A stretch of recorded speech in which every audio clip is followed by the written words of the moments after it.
আপনারা দেখছেন 24 ঘন্টা ইন্ডিয়া টিভি, সর্বদা সবার পাশে সবার মাঝে।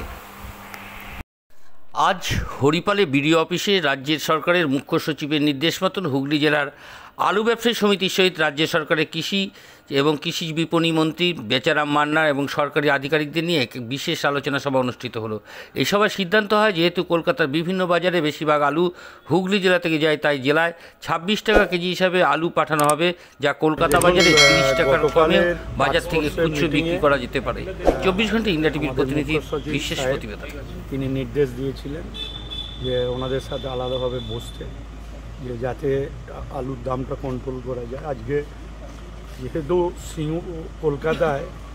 কলকাতার আলুটা বেশিরভাগই হুগলি থেকে সাপ্লাই হয়, সেই জন্য হুগলির সমস্ত মোকামের ব্যবসাদারদের নিয়ে আজকে আমরা বসেছিলাম এবং ওনারা প্রতিশ্রুতি দিয়েছেন যে পাইকারি রেটটা একদম 26 টাকা কেজি দরে চালান করে দেবে, যেটা কলকাতার ওর এফেক্টটা 29 বা 30 টাকা হতে পারে।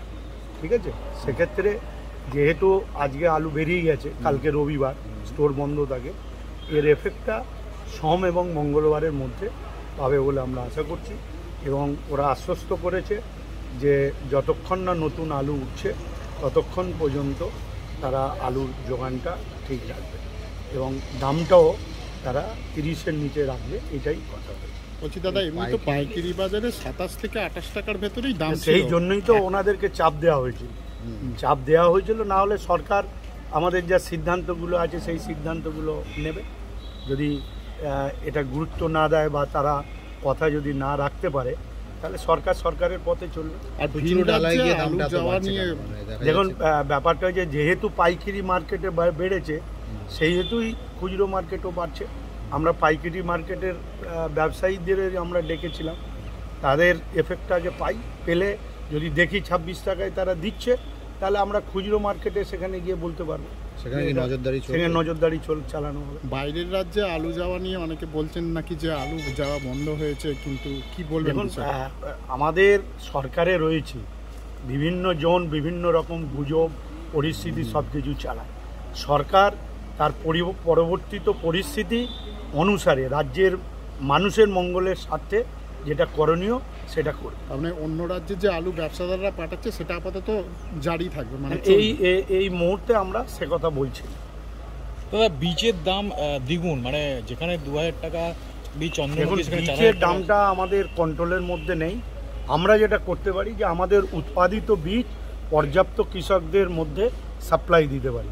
এখন পাঞ্জাব থেকে বীজ নিয়ে এসে কিছু অসাধু ব্যবসায়ীরা তারা কালোবাজারি করছে, সে ব্যাপারেও আমরা নজরে রাখছি, জেনে রাখবেন। কিন্তু আমরা এটাও চেষ্টা করছি যাতে কৃষক রাজ্য সরকারের কৃষি দপ্তরের উৎপাদিত বীজকে বেশি করে ব্যবহার করে। অন্যদিকে সারের কালোবাজারি হচ্ছে বলে অভিযোগ। না, সারের কালোবাজারি কোথাও হচ্ছে না। যারা অভিযোগ পায় তাদের লাইসেন্স পর্যন্ত বাতিল করার সিদ্ধান্ত কৃষি দপ্তর নিয়ে রেখেছে এবং ইতিমধ্যেই 1-2 জন অভিযোগ জানিয়েছিল, তাদের বিরুদ্ধেই কড়া ব্যবস্থা নেওয়া হয়েছে।